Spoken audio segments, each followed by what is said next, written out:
Mohon berdiri, majelis.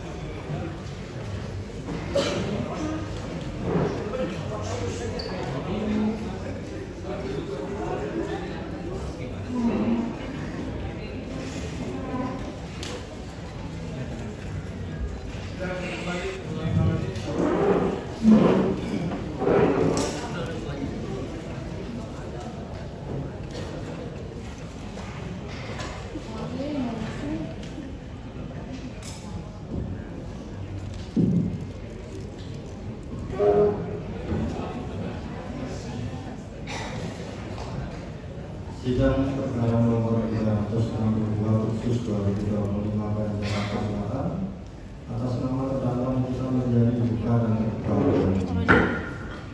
Terdakwa silahkan juga datang.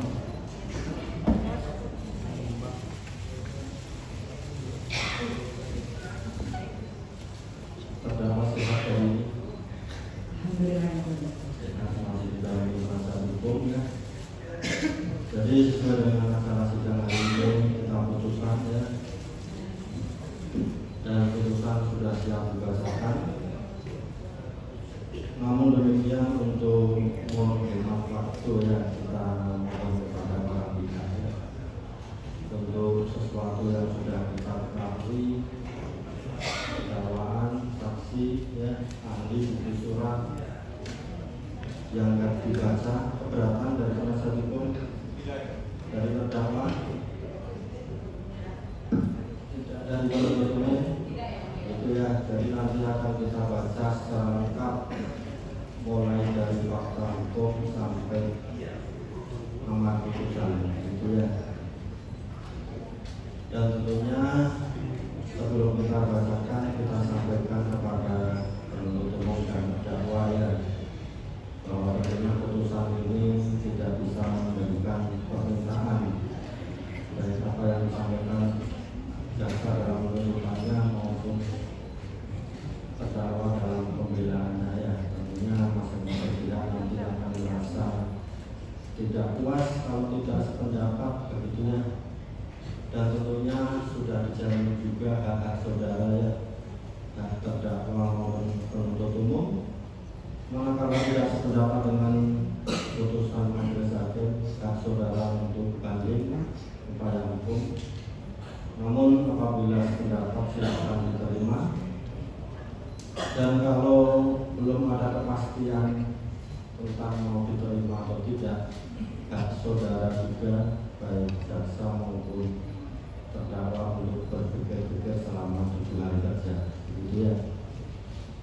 Jadi akan kita bacakan putusan.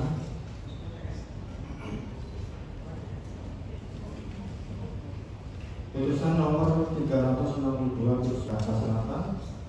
Demi keadilan berdasarkan ketuhanan yang Maha Esa, Pengadilan Negeri Jakarta Selatan yang mengadili perkara pidana dengan acara pemeriksaan biasa dalam tingkat pertama telah menjatuhkan putusan sebagai berikut dalam perkara terdakwa nama lengkap Nikita Miryani, tempat lahir Jakarta, umur tanggal lahir 39 tahun 17 Maret 1986, jenis kelamin perempuan, kebangsaan Indonesia, tinggal di Jalan Perdana Nomor 7 KRT 07 RW 05, Kelurahan Petukangan Selatan, Kecamatan Pesanggerahan, Jakarta Selatan, agama Islam, pekerjaan seniman, terdakwa ditangkap pada tanggal 4 Maret 2025 dan selanjutnya terdakwa ditahan dalam rumah tahanan negara oleh penyidik sejak tanggal 4 Maret 2025 sampai dengan sekarang.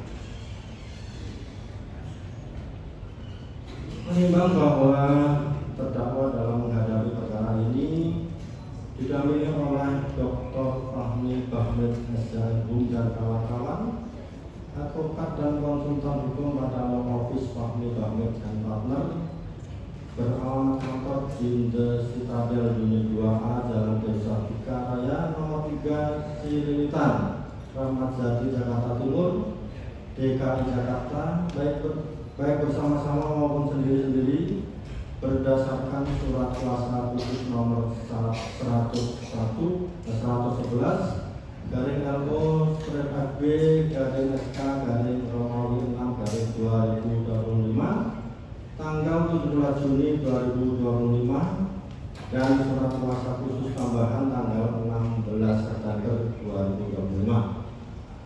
Pengadilan tersebut setelah membaca penetapan Ketua Pengadilan Negeri Jakarta Selatan nomor 362/2025 Jakarta Selatan tanggal 17 Juni 2025 tentang penunjukan majelis hakim, penetapan majelis hakim nomor 362/2025 Jakarta Selatan tanggal 17 Juni 2025 tentang penetapan hari sidang, berkas-berkas perkara dan surat lain yang bersangkutan.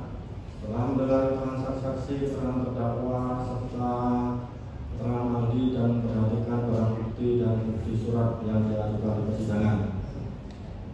Setelah mendengar pembahasan tuntutan pidana yang diajukan oleh penuntut umum yang pada pokoknya sebagai berikut: 1. Menyatakan terdakwa Nikita Mirzani telah terbukti sah dan meyakinkan bersalah melakukan tindak pidana mereka yang melakukan, yang menyuruh lakukan, dan turut serta melakukan perbuatan dengan sengaja dan tanpa hak mendistribusikan dan atau mentransmisikan informasi elektronik dan atau dokumen elektronik dengan maksud untuk memudahkan diri sendiri atau orang lain secara melawan hukum dengan ancaman pencemaran atau dengan ancaman akan membuka rahasia, memaksa orang supaya memberikan suatu barang yang sebagian atau seluruhnya milik orang tersebut atau milik orang lain, dan mereka yang melakukan, yang menyuruh lakukan, dan yang turut serta melakukan perbuatan menempatkan, mentransfer, mengalihkan, membelanjakan, membayarkan, menghibahkan, menitipkan, membawa ke luar negeri,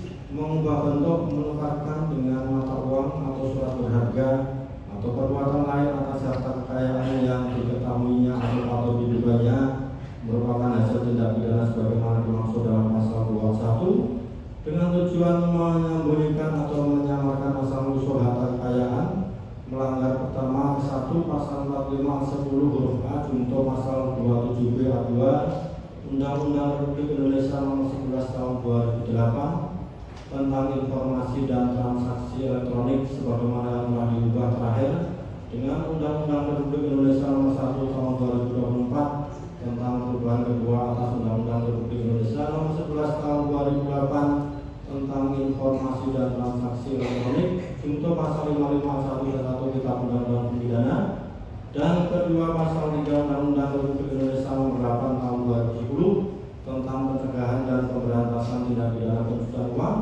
junto pasal 551 Kitab Undang-Undang Pidana. 2. Menjatuhkan pidana oleh karena itu dengan pidana penjara selama 11 tahun dan denda 2 miliar rupiah dengan ketentuan apabila denda tersebut tidak dibayar maka diganti dengan pidana kurungan selama 6 bulan.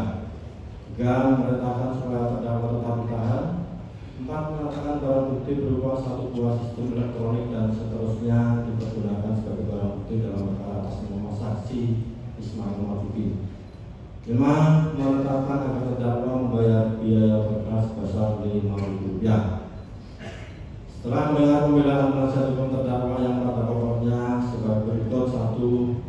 Menyatakan terdakwa Nikita Mirzani tidak terbukti secara sah dan meyakinkan bersalah melakukan tindak pidana mereka yang melakukan, yang menyuruh lakukan, dan yang turut serta melakukan perbuatan dengan sengaja dan tanpa hak mendistribusikan dan atau mentransmisikan informasi elektronik dan atau dokumen elektronik dengan maksud untuk menguntungkan diri sendiri atau orang lain secara melawan hukum dengan ancaman pencemaran atau dengan ancaman akan membuka rahasia, memaksa orang supaya memberikan suatu barang yang sebagian atau seluruhnya milik orang tersebut atau milik orang lain, dan mereka yang melakukan, yang melakukan, dan turut serta melakukan perbuatan menempatkan, mentransfer, mengalihkan, membelanjakan, membayarkan, menghibahkan, menitipkan, membawa ke luar negeri, mengubah bentuk,